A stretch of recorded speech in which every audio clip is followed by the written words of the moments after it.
looking at Welcome back to us. Welcome back. We Welcome out back here. to our podcast that we have no.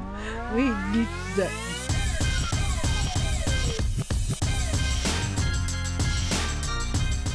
Hey everyone. Thank you for joining. My name is JR. This is Kirin. Hello. We have the wonderful opportunity to do chapter 2 of the podcast, and we are super privileged to do this. So this is week 2.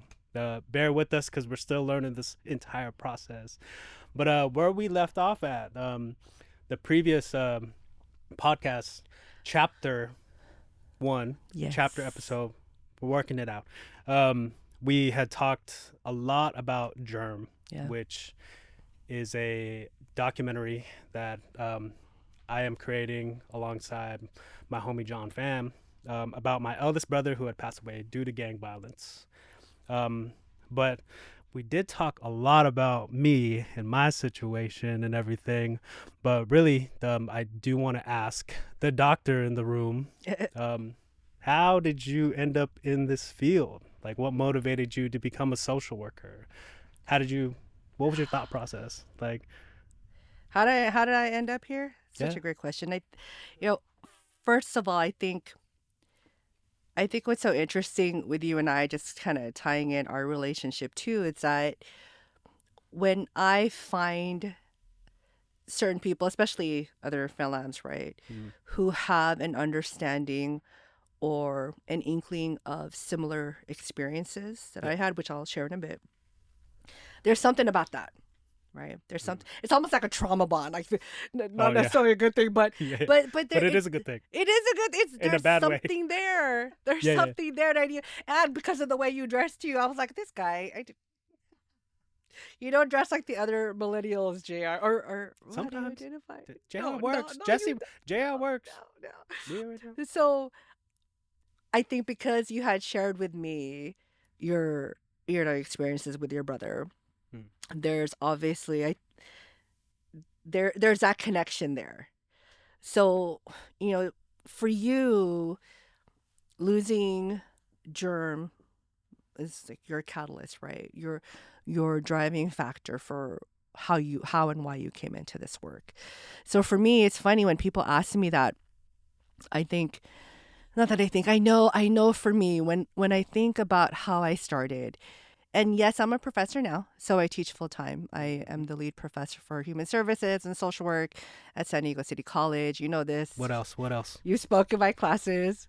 So that's for my day job. I do other things too. I do other things, but let it out. There's like a whole list. there's a whole list. Oh God, it's too much for even me sometimes. But before even all of that, I'm a community organizer, right? Yep. And so when I think about like how the heck did I end up here? Like this girl from Paradise Hills in the Southeast ended up getting a doctorate degree, all that. Not even so much that. It's not even about the degrees and the titles. It's more so like, how did I end up in this work? So for me, and just content warning for folks, and those of you who know me already, you've already heard the story, but for those of you who are new to us and new to our podcast, so Welcome. thank you again. Thank you so much for being with us and joining us. Here we like to talk about stories that we typically don't hear enough of in our community, stories that have happened and that do happen, but that we, for whatever reasons, are not always comfortable sharing. And I appreciate that JR is also willing to challenge that, alongside me and alongside other people who are willing to tell our story, so that not just so that they're not forgotten, but so that our community is seen in a more realistic, comprehensive, holistic manner. Like, we're not a monolith, And when we don't share these stories, then people mistake our realities. And so for me, growing up in Paradise Hills in Southeast San Diego, which I'm very proud to be from that community, but it wasn't without its challenges. So when I was about 16, I remember there was I was really lucky that my best friend we had one house between us, so she lived just 2 doors down, right? And we had a lot of our friends over. We were all about to leave. It was a Friday night. We were all about to go out. There were probably 3. Majority were girls. There were 5. There were about 8 of us. We were all about to leave the house and go to another function. when we were outside and we didn't even notice there was this car across the street. And this guy had come out the car. And next thing I know, he's walking towards us, but he's walking with his arm outstretched.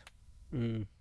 And remember how we were talking about these images, right, of things that we've seen in movies. And I remember thinking, because my dad taught me how to shoot when we were young. I have my own Wow. thoughts about, guns and gun control. Yeah. But my dad taught my sister and I to shoot when I was as young as 11. So I know how to properly hold a firearm. Wow. But this dude held it like this, Mm-hmm. right? Which is what you see in the movies, Yep. right? Yep. This romanticized notion of how to hold a gun. And I just remember seeing this guy walking towards us, and I see his hand cocked. And it's funny because I remember seeing his arm like this more so than I even remember seeing the actual gun. And he starts shooting at us. And I remember, we didn't know who he was. And I remember like all of us were ducking. I ran. And I remember hiding behind my dad's van. And I just remember like my heart beating. I could just, that's all I could hear. It's like blood in your ears. I could hear my heart beating really strong.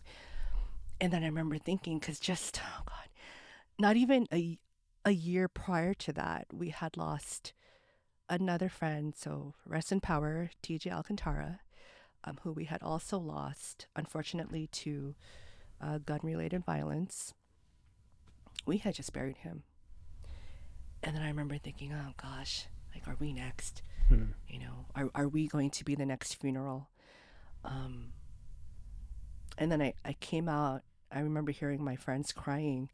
And sure enough, my friend was on the ground and he was bleeding. And we dragged him into the house. And luckily, like to this day, not to make light of it all, we're all alive. We all survived. So number one, we're all good, thankfully. Okay. And my friend, we joke to this day that luckily he has such a hard head because it was a bullet that had hit the ground Mm. and ricocheted and hit him in the back of the head. Oh. But it was like hot, like just not even like a millimeter Mm-hmm. that could have pierced his skull. So the ricocheting bullet was Wow. here. Yeah. Mm. Luckily, he's all right. Yeah. I mean, for the most part, but but he's good. But I just remember. I mean, how terrifying is that, right? Right. And so he got the ambulance came. Luckily, they showed up, and I remember his auntie, his mom, and his sisters. They were all at our house. They had come down, and I remember having to comfort them on my couch in the kitchen, and I was holding one of his sisters, and they're crying and they're wailing, and they're saying why, and I didn't have an answer. Yeah. So I think about that, and I also think about how I remember looking around, and all the neighbors had just closed their windows, closed their doors. Damn. I know. And nobody came out. Yeah. And I remember for a quick second thinking, yeah, nobody cares about us, right? Our own neighbors, like people, I didn't know them, but there are people who lived across the street, people who lived next door. Like nobody came out to check on us. Right.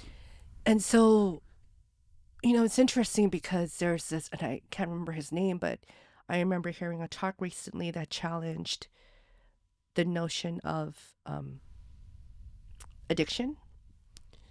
And one of the things that he said, and I'll tie it in just a bit, he says, the opposite of addiction to substances is not sobriety, it's connection. Mm. It's feeling connected. Yeah. Right.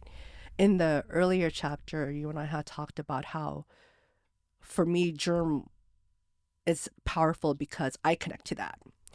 I've seen that. I've been there. I've had to bury people like your brother.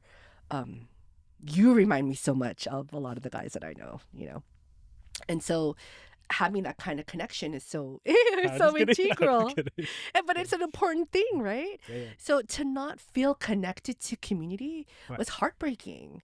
And so the next day, I remember I took my best friend And I said, we're gonna go talk to people, because what the fuck? Like, how are you not gonna come out of the house? How are you gonna just like shut the doors Yeah, yeah. when kids are screaming outside? And ignore that there's an issue going on. Exactly. Yeah. Exactly. And it's your neighbor. It's your neighbor. Like, we live right across the street from you. And so, Yeah. and that was the first time we did door knocking before I knew what door knocking was. Mm. So I learned later on, in my social work training, what community organizing is, and literally just getting to know people, Ah.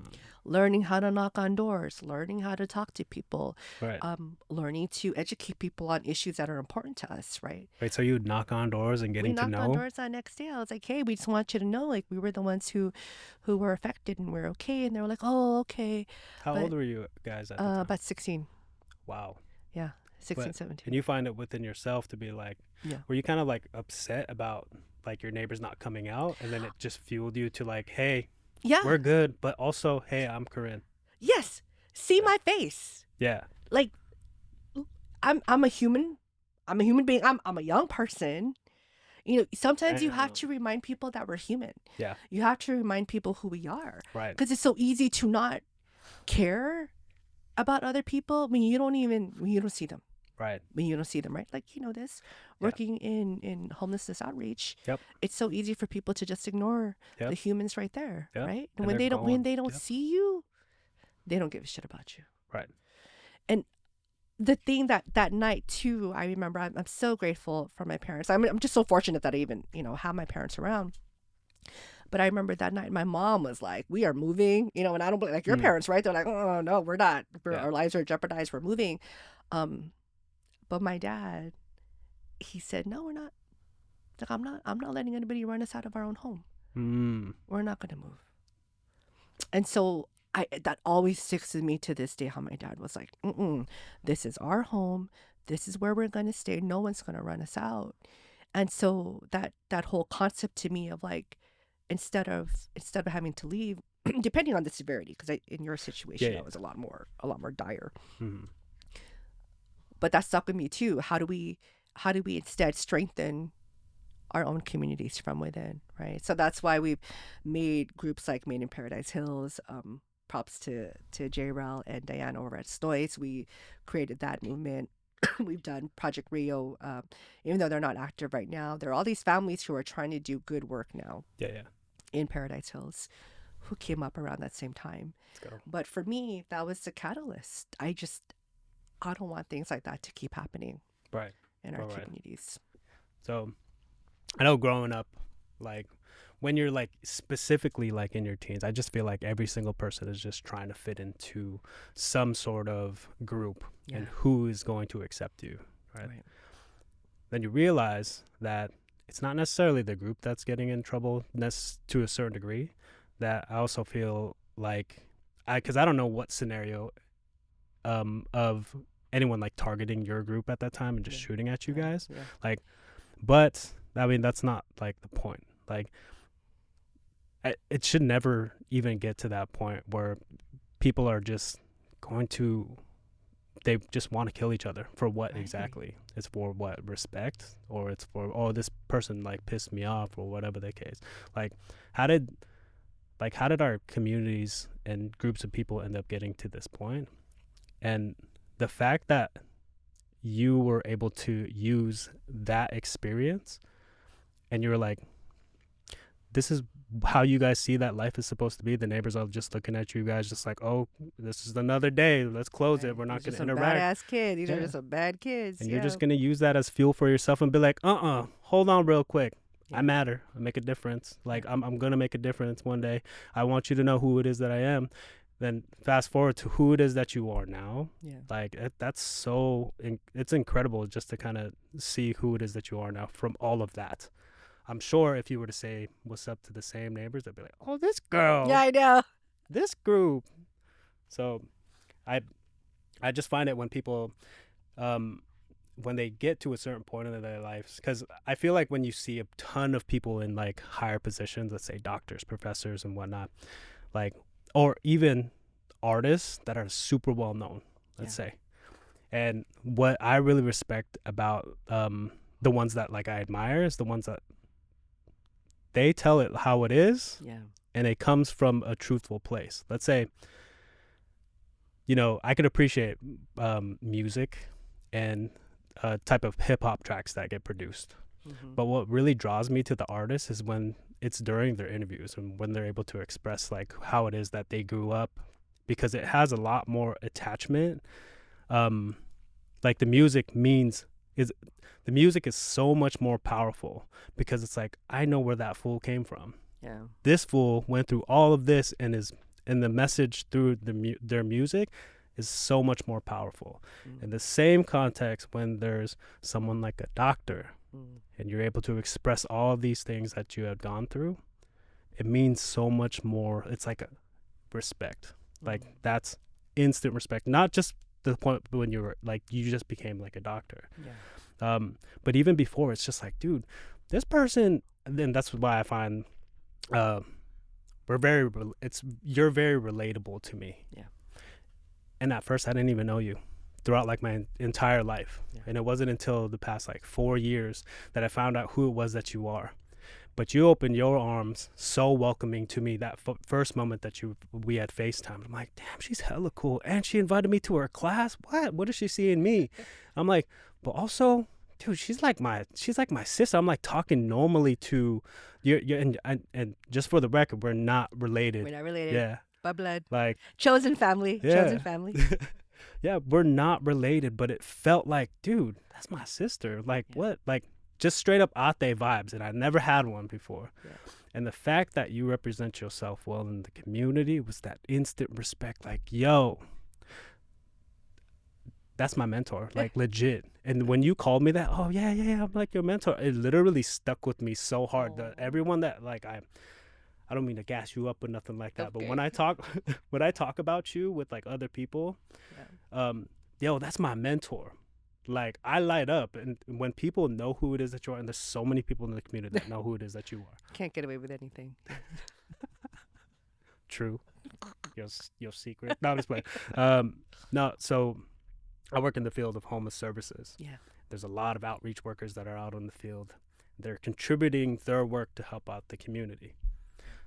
A lot of the newer like cats that join homeless services, like a lot of them came from the school that Dr. Kirin, oh my gosh, I'm gonna say Dr. Kirin. All right, Dr. Kirin, they come from her school and they join the field of homeless services. And I always like ask, hey, what school did you go to? Where school are you coming Check from? them. You gotta drill them, pop quiz them. Yeah, I'm like, you know Corinne? They're like, oh yeah, I love her so much. That's why I'm in this field. And it's not just like small amount of people. There's so many people that you have impacted just in the direction of just trying to get into homeless services. And that's the small representation that I encounter, because you have students upon students that like just years upon years of people that you've interacted with that I know for a fact they got inspiration, motivation from you to do what it is that they're doing now, because I see it. I've met them. And even the post that I put up on IG that we're actually doing like this podcast. Oh yeah. I'm getting a message like, oh yeah, she's so cool. I'm like, man, it's crazy. You know her? I know. And I'm always like, why?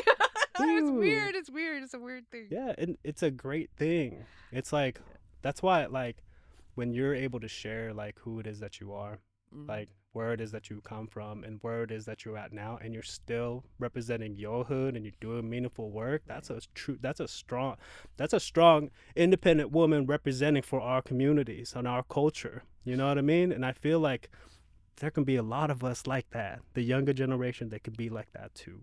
And we're not like traditional like nurses or anything like that. We do the hard work of social work, So anyways, yeah, I look up to you like heavily. Oh, well, thank you. Well, likewise.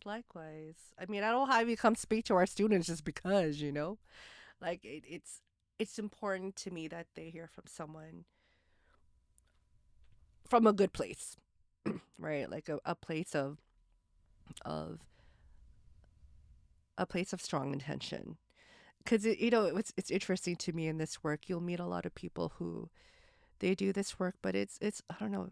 There are still folks with big egos, even in community work, right? Like they're doing this because they want some kind of recognition, or they're told they're so great. Like it's when I And thank you. I appreciate Yeah, you your. gotta get your flowers I too. know, You but it's know. again Yeah, like that's but another no, cultural thing, right? Like, you're like I feel weird about no, that, but you know, stop, I no. do it too. I'm like, don't gas me up. I'm gonna leave. I'm sorry. Okay, so that's another thing too, You're right? like Like I'm gonna go. we have a heart. Look how red we're like, I feel like, so oh weird to my get god, compliments. I'm I'm so so sorry to gas you up, but I gotta do it to it's you so much first. easier to do it for somebody else, but Yeah. there's something about that, right? Like Mhm. again, it's I almost feel like going back to that again, that survival mode, but that like, just keep your head down and keep doing the work and because I honestly feel like for you do it because it's the right thing to do. Mhm. It's just the right thing to do, right? And that's what I tell my students. I'm like, look, if you're someone who sees folks struggling, and it's not like, oh, that poor person, but like, how the fuck did we get to this point Yeah. in our society? Like, how did we get to this point where someone felt okay to try to take my life? Mhm. Someone felt it was okay to take your brother's life, Mhm.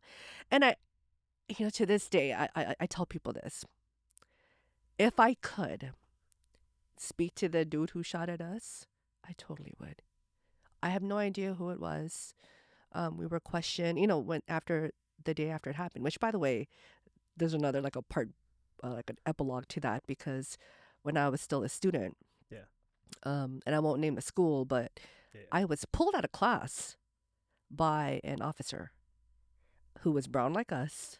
Hmm. And so I assumed like, oh, this officer, is going to be cool.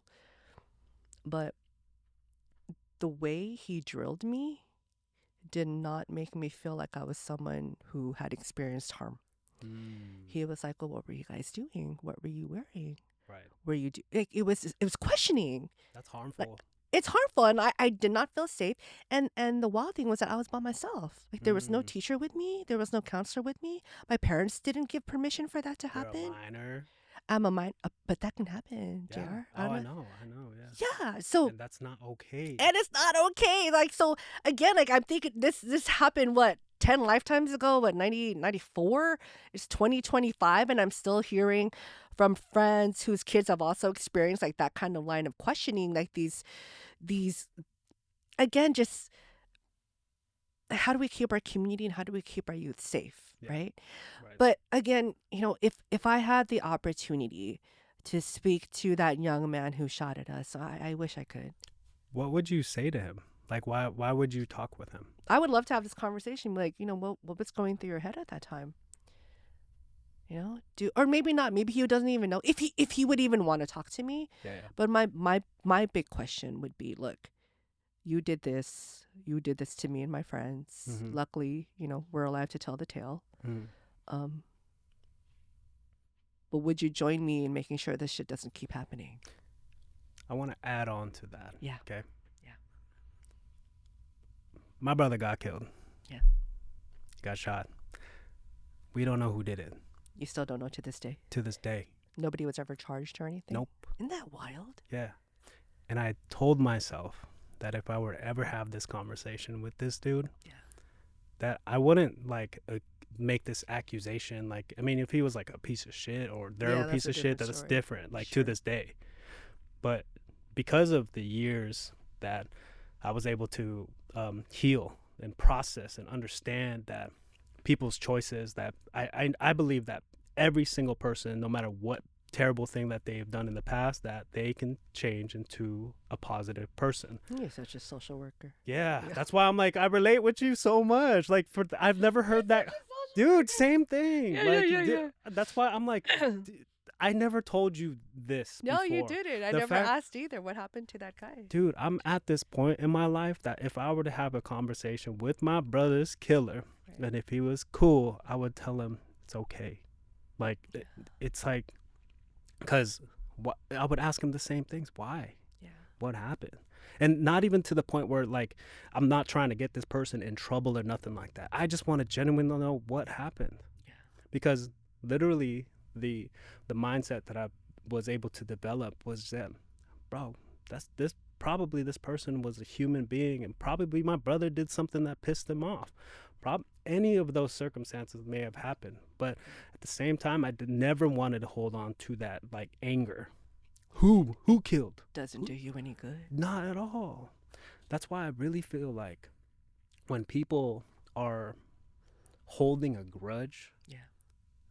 try to let that go, because that energy harnesses within yourself and it just tears you up. Yeah. Why not just let it go? It eats you alive. Yeah. Yeah. That's so crazy that you brought that up. I know, right? I was like, is that because we're the social worker in our minds? For real. I, Like, I, that's crazy. you know, now that when I think about like why, there's already so much pain in the world, right? Like why would I want to hold on to it? Yeah. Like that's more for my being able to. I'm not even holding on really, so it's not even like my letting go, but I would want to. I again, yeah. If we had the opportunity to talk to these people, right? Yeah. Like, dude. And it's not the fact that we're nice people, Yeah, right? it's not just that. Yeah. I think I remember I expressed this one time to one of my family members. Mm-hmm. Why? I'm like, well, I'm not upset. Like I just explained it just like how I did earlier. Yeah. And to each their own. Like I know some people hold those emotions much stronger, Sure. but I just feel like I'm not gonna hold on to that like anger, retaliation. No, honestly, when so my brother died in Long Beach. Mm-hmm. My version of that healing, I moved to Long Beach and I got into homeless services from there actually. Oh, Yeah. so that's how That- you came. that was That's how that came to be. Yeah. Did you intentionally move to Long Beach because that's where you lost your? Yes. Wow. Kid you not. Yeah.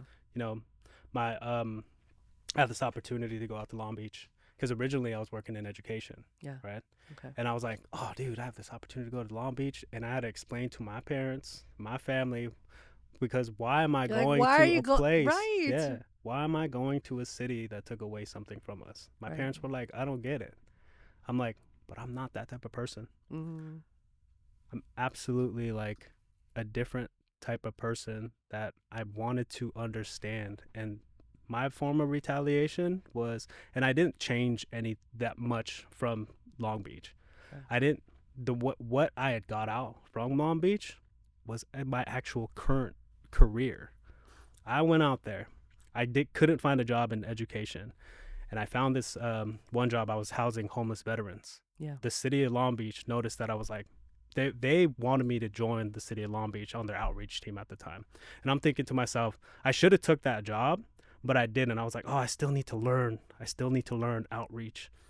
And I got to that point where I was like, okay, I think I've learned as much as I could. I feel confident. I actually love Long Beach because I just love it. And the fact that I felt comfortable where I was like, I think I can leave here and let's go back to San Diego. Went back to San Diego, got my job at Path, got into outreach. I did Got really into like 5 newspaper articles. Dude, I just carried that energy, that same type of energy of what I received from. I was like, I have to face this head on. Yeah. And I did that, and look where I'm at right now. I heal. I was like, I'm not afraid of no place that looks scary no more. I went over. I remember going over to City Heights, and City Heights, the people out on the streets. Yeah. Like a lot of people were intimidated by people out on the streets. I went to my first meeting at the Mid-City Police Department. Then they're just criminalizing people out on the streets, how they would talk about the streets. And I'm here, the only social worker in this whole, like, the whole meeting. I'm like a new kid on the block in a different field. And I'm like, damn, these fools talking about them like they're criminals. And I understand that is their job. That's perspective. Yeah. And I didn't want to develop that. So I was like, well, let me just go out by myself. And I've developed relationships out on the streets. I got so much love in City Heights from the people that currently live out on the streets. I could walk to that community and be like, Jesse, what's good? Can you help me? Like things like that. But that type of acknowledgement of the work that like I've done, like, and I'm not trying to be like rep my shit. Like I try to keep it as humble as possible because it's like I still have a lot to learn. I made important life-changing pieces to people that I've helped. I got them off the streets into housing, but I don't want to think like, oh, I'm the savior or nothing like that of No. like of this whole mission. But I do want to keep going in that direction. That's the motivation for me, you know? Because you get to see people change. Yeah. You get to see people change. And I think that's why you do this work too, right? Mm. Germ didn't have that opportunity, even though he tried. He, unfortunately, his light was ended before he was able to make that change. But you're able to do this on a daily basis, Yeah. right? You get to see people who are like literally at the bottom of where they need to be in their lives, like living on the streets, not having anything. And it's not a hero complex, but it's seeing a different kind of change that you didn't get to see with your brother, right? Mm-hmm. Like when I look at people like my students, a lot of my students formerly incarcerated. I had one student who did like 25 years in Centinela, and now he finished his master's in counseling. Really? Yeah, because he wants to be Let's a therapist go. for other Black youth like him. Let's go. Exactly. So, it's such a beautiful thing for me too to get to That's witness. crazy. And that's the work that you get. This is why we come into this work. We have faith in people. Mm-hmm. We believe in people, right? Even as fucked up, because I'm not perfect. Mm-hmm.